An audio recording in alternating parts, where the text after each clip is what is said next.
أعوذ بالله من الشيطان الرجيم. بسم الله الرحمن الرحيم.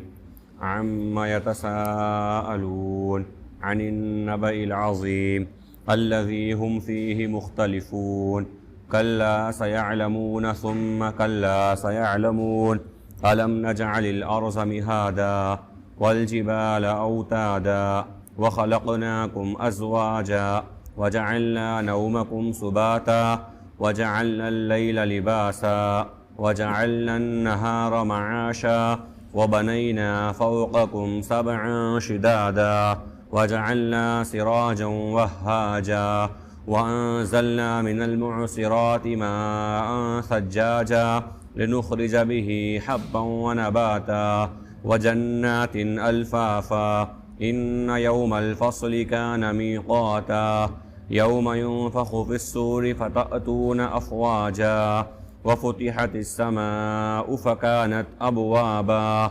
وسيرت الجبال فكانت سرابا إن جهنم كانت مرصادا للطاغين مآبا لابثين فيها أحقابا لا يذوقون فيها بردا ولا شرابا إلا حميما وغساقا جزاء وفاقا إنهم كانوا لا يرجون حسابا وكذبوا بآياتنا كذابا وكل شيء أحصيناه كتابا فذوقوا فلن نزيدكم إلا عذابا. وہ لوگ آپس میں سوال کرتے ہیں ایک بڑی خبر کے تعلق سے، وہ چیز جس کے بارے میں وہ لوگ جھگڑا کر رہے ہیں، عنقریب وہ جان لیں گے، پھر ضرور بالضرور وہ جان لیں گے. کیا ہم نے زمین کو بچھونا اور پہاڑوں کو میخیں نہیں بنایا، اور ہم نے تمہیں جوڑا جوڑا پیدا کیا، اور ہم نے تمہارے لیے نیند کو آرام کی چیز اور رات کو پردے کی چیز اور دن کو ذریعہ معاش بنایا، اور ہم نے تمہارے اوپر 7 مضبوط آسمان اور ایک دہکتا ہوا چراغ بنایا، اور ہم نے لدے ہوئے بادلوں سے موسلادھار پانی برسایا تاکہ اس کے ذریعے ہم اناج اور سبزہ اگائیں اور بھرے باغات اگائیں. بے شک فیصلے کا ایک دن متعین ہے، جس دن سور میں پھونک ماری جائے گی تو تم لوگ فوج در فوج سامنے آتے چلے جاؤ گے، اور آسمان کو کھول دیا جائے گا تو اس میں دروازے بن جائیں گے، اور پہاڑوں کو چلایا جائے گا تو وہ ریت کی طرح نظر آئیں گے. بے شک جہنم گھات میں ہے سرکشوں کے لیے، ایک لمبے زمانے تک وہ اس میں رہیں گے. اس میں نہ تو وہ کوئی ٹھنڈائی کا ٹھنڈک کا مزہ چکھیں گے اور نہ پینے کی کسی چیز کا مزہ چکھیں گے. ہاں انہیں کھولتا ہوا گرم پانی اور بہتا ہوا پیپ دیا جائے گا، یہی ان کے اعمال کا بھرپور بدلہ ہے، اس لیے کہ وہ حساب کی امید نہیں رکھتے تھے اور ہماری آیات کو جھٹلایا کرتے تھے، حالانکہ ہم نے ہر چیز کو لکھ رکھا ہے. چنانچہ تم مزہ چکھو، ہم آج کے دن تمہارے عذاب میں اضافہ ہی کریں گے. یہ سورہ نبا ہے. نبا یعنی خبر. مشرکین مکہ اللہ کے نبی صلی اللہ علیہ وسلم جب قیامت کے تعلق سے کوئی بات بیان فرماتے تھے یا قرآن کریم کی کوئی آیت مبارکہ سناتے تھے تو کبھی مذاق کے طور پر اور کبھی سوال کے طور پر آپس میں یہ پوچھا کرتے تھے کہ بڑی خبر کیا ہے، یعنی وہ کیا چیز ہے جس کے بارے محمد یہ بات بیان فرما رہے ہیں صلی اللہ علیہ وسلم. تو ان کو یہ بات بیان فرمائی اللہ رب العالمین نے کہ یہ آپس میں سوال کر رہے ہیں اس بڑی چیز کے بارے میں جس کے بارے میں وہ اختلاف کر رہے ہیں. یعنی بعض لوگ ان میں سے کہتے تھے کہ محمد سچے ہیں، انہوں نے آج تک کبھی کچھ غلط نہیں کہا، آج تک ہمیشہ انہوں نے صحیح بات کہی، کبھی دنیا میں کسی انسان کے اوپر انہوں نے نہ جھوٹا الزام لگایا نہ دنیا میں کسی کے تعلق سے کوئی جھوٹی بات کری. جب وہ اتنے سچے ہیں، اتنے صادق ہیں اور اتنے سچے اور سراپا امانت دار ہیں تو وہ اتنی بڑی بات بھی غلط نہیں بول سکتے، وہ جھوٹ نہیں بول سکتے. تو ایک گروہ تو ان کے اندر یہ خود ان لوگوں کے اندر تھا جو اللہ کے نبی صلی اللہ علیہ وسلم کی تائید کیا کرتا تھا اپنی مجلس کے اندر، عدل اعلان نہیں، اپنی مجلس کے اندر ان کی تائید کیا کرتا تھا. اور ایک گروہ جو ہے جھٹلایا کرتا تھا کہ نعوذ باللہ ثم نعوذ باللہ محمد صلی اللہ علیہ وسلم جھوٹ بول رہے ہیں. تو اللہ رب العالمین نے ان کی بات بیان فرما کر یہ بات بیان فرمائی کہ وہ لوگ جو ہے بڑی خبر کے تعلق سے آپس میں سوالات کر رہے ہیں، وہ خبر جس کے بارے میں وہ لوگ جھگڑ رہے ہیں، یعنی دو فریق ان کے اندر ہو گئے ہیں۔ فرمایا کلا سیعلمون ثم کلا سیعلمون، ہرگز ضرور بے ضرور وہ جان لیں گے اس چیز کو، یعنی قیامت کا دن جب آئے گا تو بہت اچھی طرح سے وہ جان لیں گے اس بات کو کہ جس بات کا وہ انکار کیا کرتے تھے، اللہ کے نبی صلی اللہ علیہ وسلم کو جھٹلایا کرتے تھے، آپ کی بات کو نہیں مانا کرتے تھے، ضرور بے ضرور وہ جان لیں گے۔ پھر فرمایا ثم کلا سیعلمون، پھر اللہ رب العالمین نے تاکید کے ساتھ یہ بات بیان فرمائی کہ ضرور بے ضرور وہ قیامت کے تعلق سے جان لیں گے جب آخرت کا دن اور قیامت کا دن سامنے ہوگا۔ اس دن دودھ کا دودھ اور پانی کا پانی ہو جائے گا، ساری بات اچھی طرح وہ سمجھ لیں گے، وہ لوگ بھی جو انکار کرتے تھے اور وہ لوگ بھی جو اقرار کرتے تھے، ہر شخص کے سامنے قیامت کا منظر ہوگا۔ فرمایا الم نجعل الارض مہادا والجبال اوتادا، کیا ہم نے زمین کو بچھونا اور پہاڑوں کو میخیں نہیں بنایا؟ یعنی اللہ رب العالمین نے زمین کو اتنی زیادہ سخت بھی نہیں کر دی کہ جو انسان چل نہیں سکتا، کہ چلنے میں اس کو تکلیف ہو،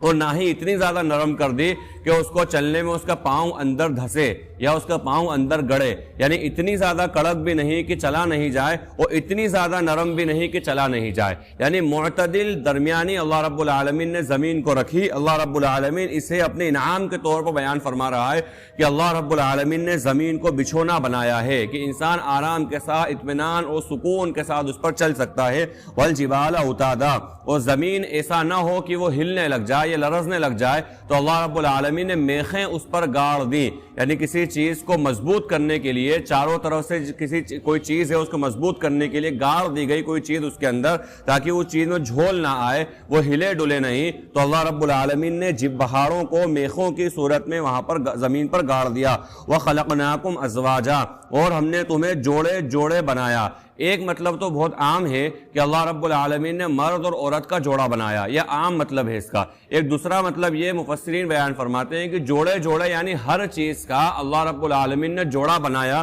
اس کا خلاصہ یہ ہے کہ اللہ نے حق اور باطل دو چیزیں پیدا فرمائیں، یعنی سچ اور جھوٹ اللہ نے پیدا فرمایا، امانت داری اور جو ہے دیانت اور جو ہے بے ایمانی یعنی خیانت بھی اللہ رب العالمین نے پیدا فرمائی۔ اسی طرح ہر خوبی اور ہر برائی، ہر چیز کا اللہ رب العالمین نے جوڑا پیدا فرمایا۔ اب انسان کو دیکھنا ہے کہ ہم کس جوڑے کے اندر ہیں، یعنی وَخَلَقْنَاكُمْ أَزْوَاجًا، اگر اللہ رب العالمین نے مرد یا عورت بنایا تو یہ تو اللہ کی مرضی ہے، انسان کا کوئی اس میں دخل نہیں ہے۔ پروردگار نے جیسا بنا دیا انسان ویسا بن گیا۔ یا اسی طرح کوئی مخلوقات ہے، دوسری مخلوقات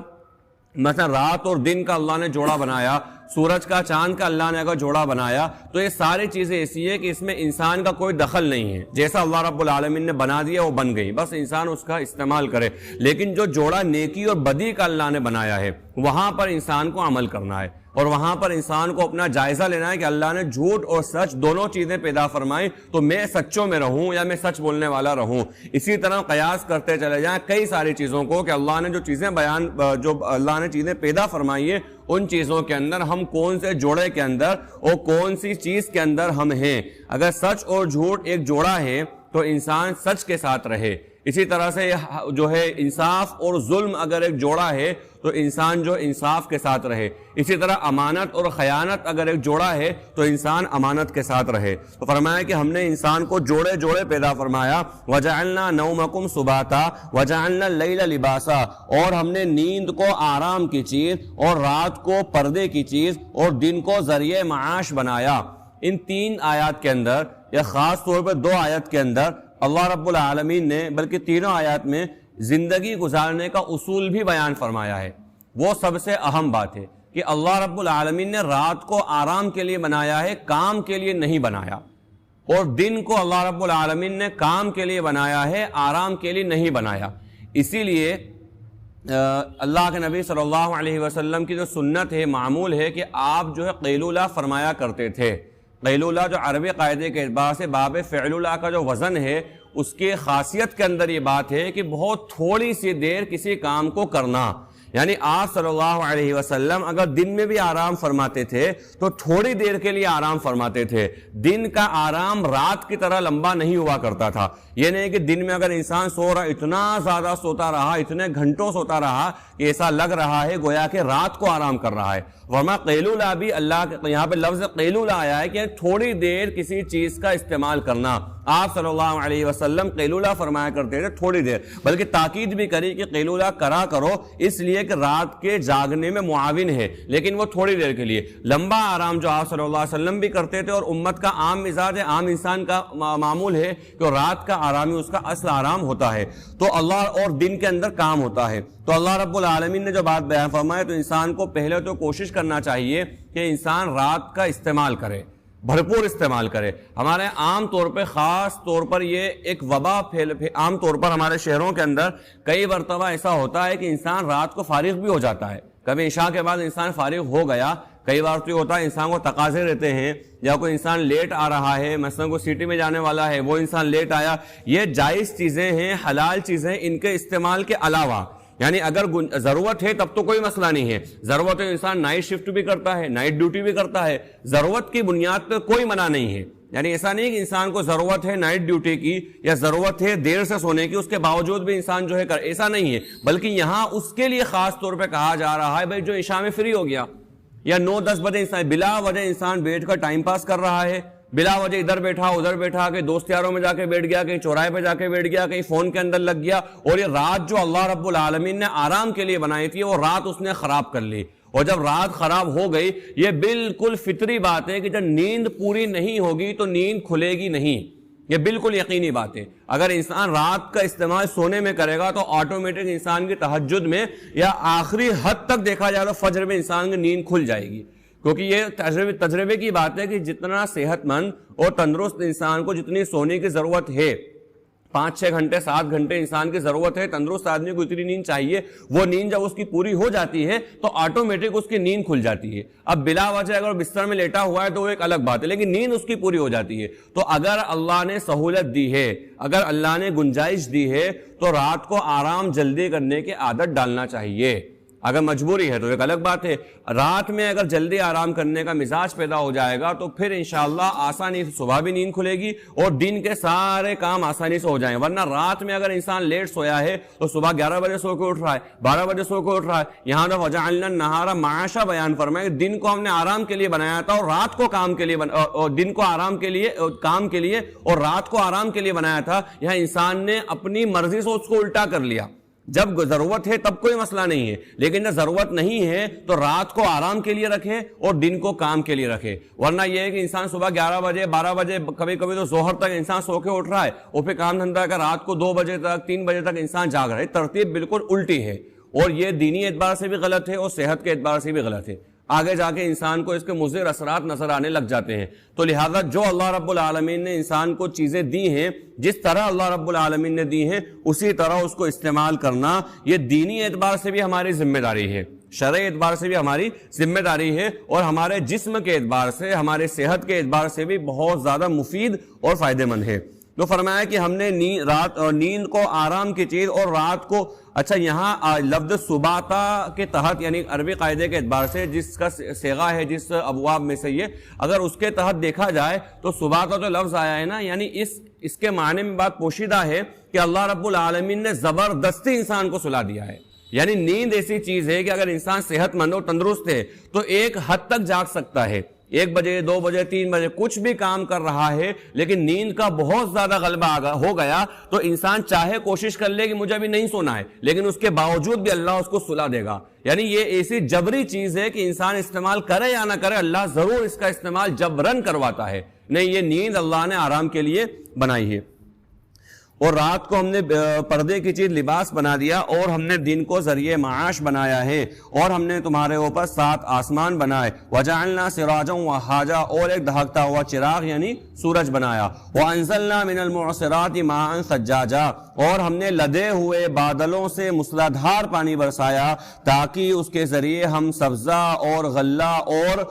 بھرے ہوئے باغات نکالیں یا پیدا کریں پانی کے ذریعے. ان یوم الفصل کان میقاتا, بے شک فیصلے کا ایک دن متعین ہے, جس دن سور میں پھونک ماری جائے گی. تو فتأتون افواجا, فوج در فوج تم اللہ کے سامنے آؤ گے یا اللہ کے سامنے پیش کیے جاؤ گے. وَفُتِحَتِ السَّمَاءُ فَكَانَتْ أَبْوَابًا، اور آسمان اس دن کھول دیا جائے گا تو اس میں دروازے ہو جائیں گے. وَسُيِّرَتِ الْجِبَالُ فَكَانَتْ سَرَابًا، اور پہاڑ چلائے جائیں گے تو وہ ایسے ہو جائیں گے گویا کی سراب ہیں. سراب یعنی ایسی چیز چمکدار ریت مثلا، یعنی دور سے دیکھنے پر انسان کو ایسا نظر آتا ہے کہ یہ پانی ہے، لیکن جب قریب جاتا ہے تو پانی نہیں بلکہ ریت ہوتی ہے. تو پہاڑ بھی اللہ رب العالمین ایسے بنا دے گا، ایسے کر دے گا گویا کہ وہ چمکتی ہوئی ریت ہیں. ان جہنم کانت مرصادا، بے شک جہنم گھات میں ہے. للطاغین مآبا لابثین فیہا احقابا، جہنم گھات میں ہے نافرمانوں کے لیے، سرکش اور نافرمان لوگوں کے لیے جہنم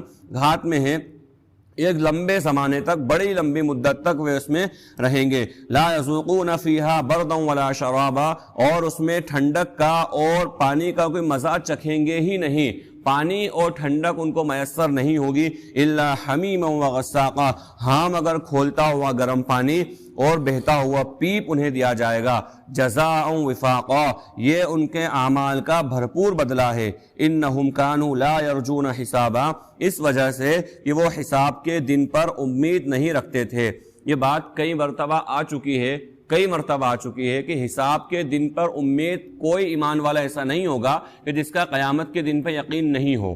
کوئی ایمان والا ایسا نہیں، بلکہ قیامت کے دن پہ یقین رکھنا، آخرت کے دن پر یقین رکھنا، یہ تو تقدیر جو ایمانیات میں سے ہے. یعنی اللہ رب العالمین نے جن چیزوں پر ایمان لانے کا کہا، جس میں ایمان مجمل اور ایمان مفصل جو ہم پڑھتے ہیں، اس کے اندر جو ہے آخرت کے دن پر ایمان رکھنا تو ضروری ہے. اگر کوئی نہیں رکھے گا تو مسلمان ہی نہیں ہے. کوئی کہے کہ میں اللہ کو مانتا ہوں، محمد صلی اللہ علیہ وسلم کو مانتا ہوں، ان کی ختم نبوت کو بھی مانتا ہوں، لیکن میں آخرت کے دن کو نہیں مانتا، تو کہا جائے گا مسلمان نہیں ہے. یہ صرف نام اپنے آپ کو مسلمان کہلوا رہا، مسلمان ہے ہی نہیں ہے، کیونکہ آخرت کے دن کو نہیں مانتا ہے. تو جہاں پر اس طرح کی بات آئی ہے تو ایک تو مشرکین مکہ یا نافرمانوں کے بارے میں کہ آخرت کے دن کا انکار کر دیتے ہیں، لیکن ان آیات کے تحت تمام مفسرین نے بات لکھی ہے، وہ اصل ہمارے لیے پیغام ہے کہ آخرت کے دن کا یقین انسان کو ہے. ایمان والے کو یقین ہے کہ پیش ہونا ہے، لیکن اس کے اعمال کبھی ایسا بتاتے ہیں کہ شاید اس کو یقین نہیں ہے، حالانکہ وہ کہتا نہیں ہے. اور دل سے پوچھا جائے، دل سے بھی اس بات کو مان رہا ہے، نہیں پیش ہونا ہے، کیونکہ دل سے یہ بات ماننے کا نام ہی تو ایمان ہے. زبان سے بھی اقرار کر رہا ہے کہ آخرت کا دن ہے اور اللہ کے سامنے پیش ہونا ہے، اور دل سے بھی اس بات کو مان رہا ہے، لیکن عمل سے گویا کہ یہ بتا رہا ہے کہ یہ آخرت سے بیزار ہے، یا آخرت کی نعوذ باللہ اس کو کوئی فکر نہیں ہے. تو لہٰذا اعمال کے اندر انسان کو تجزیہ کرنا ہے کہ میرا اعمال ایسے ہے یا نہیں ہے کہ جو میں آخرت کے لیے تیار ہوں یا آخرت کے اللہ کے سامنے پیش ہونے کے لائق میں ہوں کہ نہیں ہوں. لہٰذا یہ اعمال کے وقت انسان کو جائزہ لینا ہے. تو وَكَذَّبُوا بِآيَاتِنَا كِذَّابًا، اور وہ ہماری آیات کو جھٹلایا کرتے تھے، حالانکہ ہم نے ہر چیز کو کتاب میں لکھ رکھا ہے. فَذُوقُوا فَلَن نَّزِيدَكُمْ إِلَّا عَذَابًا، چنانچہ اب مزہ چکھو، ہم زیادہ ہی کریں گے تمہارا عذاب بڑھتے چلا جائے گا، اب اس کا مزہ چکھتے رہو. اب یہاں سے لے کے آخر تک جو اللہ رب العالمین نے چند آیات کے اندر بات بیان فرمائی متقیوں کے لیے، ایمان والے وہ لوگ جو اللہ سے ڈرنے والے، اللہ کا تقوی اختیار کرنے والے، اللہ کی فرما برداری کرنے والے اور اس کی اطاعت کرنے والے، ان کے لیے فرمایا ان للمتقین مفازا حدائق واعنابا وکواعب اترابا وکأسا دہاقا. کہ متقی جو لوگ ہیں وہ اصل کامیابی میں ہیں، انہی کے لیے کامیابی ہے. اور کامیابی حقیقی معنی میں یہ کامیابی ہے کہ جنت اللہ رب العالمین نے دے دی. حقیقی معنی میں یہ کامیابی ہے کہ اللہ نے اپنی رضا کا پروانہ دے دیا. حقیقی معنی میں یہ کامیابی ہے کہ دنیا سے انسان گیا تو ایمان کی حالت میں گیا. یہ سب سے بڑی کامیابی ہے. اور اس کامیابی کی وجہ سے جو انعامات انہیں دیے جائیں گے وہ باغات اور جو ہے انگور اور نوخیز کم عمر لڑکیاں اور چھلکتے ہوئے جام، اس کے ذریعے اللہ رب العالمین ان کا انعام اور اکرام اور اعزاز فرمائے گا. وہاں وہ کوئی لغو بات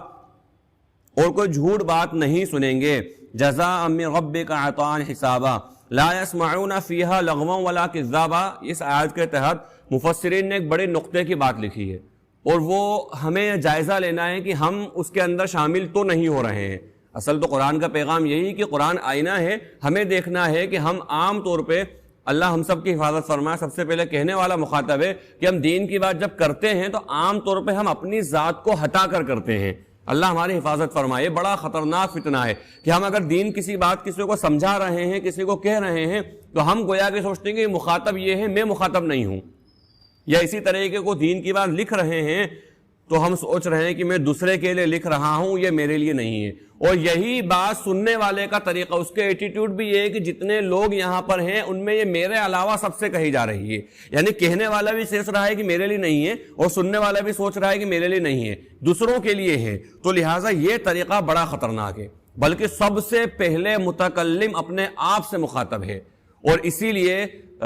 کسی بزرگان دین میں سے ماضی قریب کے علماء صوفیہ میں کسی بزرگ کا, علماء دیوبند میں سے کوئی ایک بہت مشہور و معروف بزرگ ہیں, ان کا نام میرے ذہن میں نہیں آ رہا, انہوں نے بات کہی کہ بھئی آپ کوئی بات کرو, یعنی کوئی دین کی بات کرو, تو مخاطب جب کسی کو کرو تو تم کہہ کر مخاطب مت کرو, بلکہ ہم کہہ کر مخاطب کرو. اس سے یہ پتا چلے گا کہ ہم بھی اس کے محتاج ہیں. اصل تم یہ کرو, تم نماز پڑھو, تم روزے رکھو, آپ حج کرو, آپ زکوٰۃ دو, نہیں بلکہ ہم نماز پڑھیں, ہم روزہ رکھیں, ہم زکوٰۃ دیں, ہم حج کریں. اس سے انسان کو احساس ہوگا کہ سب سے پہلے کہنے والا مخاطب ہے اور اس کے بعد دوسرے مخاطب ہیں. تو قرآن کریم یہ آئینہ ہے, اس آئینے کے اندر ہمیں دیکھنا ہے اپنے آپ کو کہ ہم اس کے مطابق صحیح ہیں یا نہیں ہیں. کہ آئینہ تو کوئی بھی کتنا بھی بڑا, یعنی ہم اپنی زبان میں اگر کہیں دنیاوی اعتبار سے کہ کتنا بڑا رستم ہو, کتنا بڑا 30 مارخواں ہو, آئینہ سچائی بتا دیتا ہے کہ آپ کے چہرے پر یہ داغ ہے. کتنا بھی بڑا انسان طاقتور ہو, آئینہ بھلی کمزور ہے لیکن وہ بتلا دیتا ہے انسان کو کہ آپ کے اندر یہ خرابی, آپ کے چہرے کے اندر یہ خرابی ہے. تو قرآن کریم سب سے زیادہ مضبوط آئینہ ہے انسان کے لیے کہ اس کے اندر وہ دیکھ لے کہ میں اس کے اندر ہوں یا نہیں ہوں. یہ آئینہ مجھے بتا رہا ہے تو میری کیا خرابی ہے, میں قرآن کریم کے آئینے میں اپنے آپ کو دیکھ کر اس کی اصلاح کر لوں. اور اگر اللہ کرے وہ خوبی ہو جو قرآن کریم نے ذکر کری ہے تو اللہ کا شکر ادا کروں کہ پروردگار تو نے مجھے خوبی دی ہے. تو قرآن کریم کے آئینے میں اس آیت کو سامنے رکھ کر لا يسمعون فیہا لغوا ولا کذابا, ان دو باتوں کو اللہ رب العالمین جنتیوں کے لیے بطور انعام بتا رہا ہے کہ لا يسمعون فیہا لغوا, وہاں کوئی لغو بات نہیں سنیں گے, ولا کذابا, اور نہ جھوٹ سنیں گے. اس کا مطلب لغو بات اور جھوٹ دنیا کے اندر بھی عیب ہے.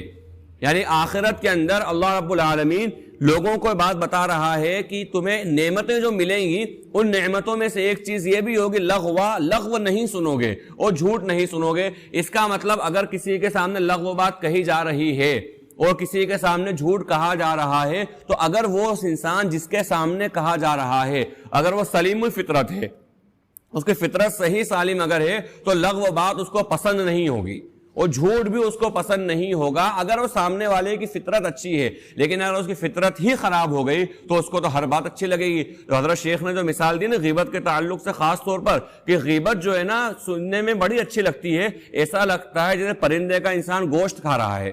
پرندے کا گوشت انسان کو بڑا لذیذ ہوتا ہے, تو غیبت بڑی. تو یہ ان لوگوں کے تعلق سے کہا جا رہا ہے جن کی فطرت ہی خراب ہو گئی, جنہیں غیبت سننے میں بڑا مزہ آ رہا ہے. حالانکہ انتہائی بری چیز ہے, لغو بےہودہ بات ہے. لیکن اگر فطرت سلیم الفطرت پر انسان ہے, اگر اصل جو اللہ رب العالمین نے فطرت اس کی بنائی ہے, تو اس کو لغو بات بھی بری لگے گی اور جھوٹ بھی اس کو برا لگے گا. تو لہٰذا نہ تو لغو بات کرنا ہے, جھوٹ کرنا ہے, اور نہ لغو بات اور جھوٹ بات سننا ہے. کیونکہ بہت سے چیزیں ایسی ہیں کہ جو انسان کو طاقت دی اللہ نے, کو اس کا منع کر دے. خاص طور پہ غیبت کے تعلق سے اسی طرح اور بھی بری باتوں کے انسان منع کر دے, بھائی یہ بات مت کرو. بہت ساری چیزوں کے بارے میں انسان منع کر دیتا ہے, جب اس کے سامنے آتی ہے اس کو ماننا نہیں ہوتا ہے تو بلا تکلف منع کر دیتا ہے. دنیاوی باتوں کے معاملے کے اندر وہ کسی کا ادب و لحاظ نہیں رکھتا ہے, اس کو منع کر دیتا ہے کہ سامنے والے کو برا لگے یا نہیں لگے, مجھے یہ چیز منظور نہیں ہے, لہذا میرے سامنے یہ کام مت کرو. تو خاص طور پہ دین کے تعلق سے بھی یہ بات ہونا چاہیے کہ لغو بات اور جھوٹ بات جب اس کے سامنے کہی جائے تو منع کر دے, میرے سامنے بات مت کہو, اور نہ ہی وہ خود اس بات کو کرے. فرمایا لا يسمعون فيها لغوا ولا كذابا, نہ تو وہاں کوئی لغو بات سنیں گے اور نہ جھوٹ سنیں گے. جزاء من ربك عطاء حسابا, آپ کے رب کے پاس انسان کے اعمال کے حساب سے, اس کے اعتبار سے بدلہ ہے. رب السماوات والارض وما بينهما الرحمن لا يملكون منه خطابا, آسمانوں اور زمین اور جو کچھ ان دونوں کے درمیان ہے اس کا رب ہے وہ رحمان کہ جس کے سامنے کسی کی بات کرنے کی مجال نہیں ہوگی. سب جو ہے سب بستہ کھڑے ہوں گے, سر جھکائے کھڑے ہوں گے, پروردگار کے سامنے کسی کی بات کرنے کی ہمت بھی نہیں ہوگی. یوم یقوم الروح والملائکۃ صفا, اس دن روح یعنی حضرت جبرائیل علیہ السلام اور دیگر ملائکہ صف بستہ کھڑے ہوں گے، لا یملکون لا یتکلمون الا من اذن لہ الرحمن وقال صوابا، اور وہ بات کرنے کی طاقت نہیں رکھتے ہوں گے، بات کرنے کی طاقت نہیں ہوگی ہاں مگر اس کی جسے رحمان اجازت دے اور وہ بات بھی ٹھیک کہے۔ یعنی اس کے تحت مفسرین نے مسئلہ شفاعت بھی لکھا ہے، اس کی بہت لمبی چوڑی تفصیل ہے۔ اس کا خلاصہ یہی کہ شفاعت کے لیے بھی انسان اتنا اس لیول کا ایمان یا اس لیول کا کردار لے کر جائے کہ نیک لوگوں کی جو ہے سفارش اور شفاعت اس کو فائدہ پہنچا سکے۔ اس لیے کہ اگر انسان کے پاس کچھ بھی نہیں ہے، کچھ ہے ہی نہیں اس کے پاس، تو پھر سفارش اور شفاعت کوئی معنی نہیں رہے گی، بلکہ کوئی کرے گا ہی نہیں سفارش۔ جو صاف آ گیا کوئی بات نہیں کرے گا، اللہ جس کو اجازت دے اور بات بھی ٹھیک کرے۔ مثال کے طور پہ کوئی انسان پڑھا لکھا ہے، اس کے بعد ڈگری ہے، ساری چیزیں، اس کو کسی اسکول کے اندر مثلا ٹیچر بننا ہے، کسی کالج کے اندر پروفیسر بننا ہے، اس کے بعد ساری صلاحیتیں موجود ہیں، لیکن کوئی وجہ ایسی آ رہی ہے جس کی بنیاد پر وہ اس کا تقرر وہاں پر نہیں ہو پا رہا ہے، کوئی اڑچن آ رہی ہے، کوئی رکاوٹ آ رہی ہے، تو وہاں پر نہیں ہو پا رہا ہے۔ اب اس نے کسی ایسے انسان سے سفارش کروائی اور شفاعت یعنی سفارش شفاعت کروائی کہ بھائی میرا جو کام ہے میں اس کے لیے ساری چیزیں میرے پاس موجود تو ہیں، لیکن فلاں چیز میرے آڑے آ گئی، بھائی کوئی سی غلطی ایسی ہے جو لوگوں کو پتا ہے وہ آڑے آ رہی ہے، کوئی سی بھی چیز میرے آڑے آ رہی ہے، لیکن آپ میری سفارش کر دیجئے تاکہ میرا وہاں پر تقرر ہو جائے۔ اب کسی انسان نے اس کی سفارش کر دی اور سفارش کرنے کی بنیاد پر اس شخص کا وہاں پر تقرر ہو گیا، تو یہ کہا جائے گا کہ ہاں اس کو اس کی سفارش نے فائدہ پہنچایا۔ اب اگر اس انسان کے پاس ڈگری نہیں ہے یا ان کا جو کرائٹیریا ہے اس کے اعتبار سے وہ پورا نہیں اتر رہا ہے اور وہ کہے میری سفارش کر دو، تو کوئی عقل مند اور سمجھدار انسان اس کی سفارش نہیں کرے گا۔ اس لیے نہیں کرے گا بھائی جو کوالٹی ہونا چاہیے وہ آپ کے پاس نہیں ہے، وہ کوالٹی پہلے آپ پیدا کرو، ہاں اس کوالٹی کے آ جانے کے بعد میں کچھ کمی بیشی اگر ہوگی تو میں سفارش کر دوں گا تو تمہارا کام ہو جائے گا۔ تو کوئی عقل مند اس کی سفارش نہیں کرے گا، بولے میری بدنامی میں کیوں لوں کہ ایسے انسان کی میں سفارش کر رہا ہوں کہ جس کی حیثیت ہی نہیں یہاں پر پڑھانے کی، جو کوالٹی مانگ رہے ہیں وہ لوگ وہ اس کے پاس ہے ہی نہیں، تو وہ سفارش نہیں کرے گا۔ تو اسی طرح سے من وعن یہی مسئلہ سفارش کا بھی انبیاء اکرام علیہم الصلوۃ والسلام، علماء اکرام، شہداء اسلام، حفاظ اکرام، جتنی سفارش کا ذکر احادیث مبارکہ میں ہے وہاں پر یہ بات بنیادی طور پر شرط ہے کہ انسان ایمان کی حالت میں دنیا سے جا رہا ہے یا نہیں ہے، اور جب انسان ایمانی حالت سے جا رہا ہے، ایمان کو اہمیت دے کر جا رہا ہے، اس کی محنت کر کے جا رہا ہے اور اس لائق ہو گیا ہے کہ بھئی کوئی کمی بیشی ہو گئی، کوئی حق کسی کا مار لیا، کوئی ذمہ داری ہمارے اوپر تھی ہم ادا نہیں کر پائے، تو اڑچن آ رہی ہے، رکاوٹ آ رہی ہے ہمارے جنت میں جانے کے لیے، تو اس سفارش کی وجہ سے وہ جنت میں چلے جائے گا۔ ورنہ اگر کسی انسان نے ایمان کو اہمیت ہی نہ دی اور اللہ نہ کرے ایمان ختم ہی انسان کے پاس سے ہو گیا، جیسا کہ بعض روایت میں آتا ہے کہ انسان جو ایمان جو ہے گھٹتا چلا جاتا ہے، کبھی اتنا گھٹ گیا کہ وہ تو اپنے آپ کو مسلمان سمجھ رہا ہے اور برے اعمال کی نحوست کی وجہ سے مسلمان بچا ہی نہیں وہ، تو اب یہ کوئی سفارش اس کی نہیں کرے گا۔ صاف کہا اللہ جس کو اجازت دے اور بات بھی صحیح کرے اسی کی سفارش کی جائے گی اور اللہ رب العالمین سفارش قبول فرمائے گا۔ تو فرمایا اس دن کوئی اللہ کے ساتھ کوئی بات نہیں کر سکے گا ہاں مگر رحمان جس کو اجازت دے اور بات بھی ٹھیک کرے۔ ذالک الیوم الحق، یہ دن حق ہے، یعنی یقیناً یہ دن آ کر رہے گا۔ فمن شاء اتخذ الی ربہ مآبا، چنانچہ جو شخص چاہے وہ اپنے رب کی طرف کوئی راستہ بنا لے۔ انا انذرناکم عذابا قریبا، ہم نے تمہیں قریب کے عذاب سے ڈرا دیا ہے۔ یوم ینظر المرء ما قدمت یداہ ویقول الکافر یا لیتنی کنت ترابا، اس دن انسان دیکھ لے گا وہ جو اس نے آگے پہنچایا ہے، سارے اعمال اچھے ہو یا برے انسان کے سامنے آ جائیں گے۔ بلکہ جو کسی سورہ حاقہ میں غالباً اللہ رب العالمین نے جو بات کہی ہے کہ بھئی تو خود اپنا حساب کر لے، یعنی جب انسان کو نام اعمال اس کے بائیں ہاتھ میں دیا جائے گا، پیچھے سے پیٹھ کے پیچھے سے اس کے الٹے ہاتھ میں جب دیا جائے گا، اور جو منظر کشی قرآن کریم میں اللہ رب العالمین نے بیان فرمائی ہے، جو منظر کشی وہ بڑی خطرناک ہے کہ جب انسان کو نام اعمال اس کے ہاتھ میں پیٹھ پیچھے سے اس کے بائیں ہاتھ میں جب دیا جائے گا تو وہ کہے گا کاش کہ میرا نام اعمال مجھے دیا ہی نہ جاتا، وہ کاش کہ جو میری پہلی موت آ گئی تھی وہ پہلی میری موت ہی میرا فیصلہ کر دیتی، دوبارہ مجھ کو اٹھایا نہیں جاتا، اور کاش کہ میرا نام اعمال مجھے دیا نہیں جاتا، میرا مال اور میری سلطانی اس نے مجھے ہلاک کر دیا، یہ کوئی چیز بھی میرے کام نہیں آئی۔ اتنا خطرناک منظر، اور فرمایا کہ آج انسان خود اپنا حساب کر لینے کے لیے کافی ہے، خود اپنا نام اعمال دیکھ لے کسی پہ کوئی الزام نہیں ہے، کوئی ظلم کا معاملہ نہیں، بلکہ اپنا نام عمل انسان خود دیکھ لے کہ اس نے کیا کرا ہے دنیا کے اندر اور کس اعتبار سے زندگی گزار کر ہی آیا ہے۔ فرمایا کہ انسان اس دن خود دیکھ لے گا جو کچھ اس نے آگے پہنچایا ہے۔ وَيَقُولُ الْكَافِرُ يَا لَيْتَنِي كُنْتُ تُرَابًا، اور کافر کہے گا کاش کہ میں مٹی ہو جاتا، یعنی دیگر مخلوقات کو جب دیکھ رہا ہے انسان و جنات کے علاوہ کہ مٹی ہو رہے ہیں تو اس کے اندر بھی ایک امید ہوگی یا امید پیدا ہو جائے کہ جس طرح ان کو مٹی کیا جا رہا ہے کاش کہ مجھے مٹی کر دیا جائے۔ لیکن جب فیصلہ ہو چکا ہوگا اللہ رب العالمین کا کہ نہیں، یہ انسان اور جنات کے ساتھ تو معاملہ ہے، یا تو جنت کا معاملہ ہے یا دوزخ کا معاملہ ہے، تو بالکل انتہائی افسوس کے ساتھ اور انتہائی شرمندگی، یا لیتنی عربی قاعدے کے اعتبار سے انتہائی انسان جو ہے بہت ہی زیادہ ندامت کے ساتھ، بہت ہی زیادہ شرمندگی، انتہائی افسوس کے ساتھ یہ بات کہتا، یا لیتنی کاش کہ یہ معاملہ میرے ساتھ ہو جاتا، لیکن وہ معاملہ ہوگا نہیں، اور میں وہ کافر کہیں کاش کہ میں مٹی ہو جاتا۔ بسم اللہ الرحمن الرحیم، اللہم صلی علی محمد وعلی آل محمد کما صلیت علی ابراہیم وعلی آل ابراہیم انک حمید مجید، اللہم بارک علی محمد وعلی آل محمد کما بارکت علی ابراہیم وعلی آل ابراہیم انک حمید مجید، اللہم اغفر وارحم وانت خیر الراحمین، اللہم اغفر لی وارحمنی واہدنی وعافنی وارزقنی، اللہم ارنا الحق حقا وارزقنا اتباعہ وارنا الباطل باطلا وارزقنا اجتنابه، ربنا آتنا في الدنيا حسنة وفي الآخرة حسنة وقنا عذاب النار، جزا الله عنا محمدا ما هو أهله صلى الله عليه وسلم، سبحان ربك رب العزة عما يصفون وسلام على المرسلين والحمد لله۔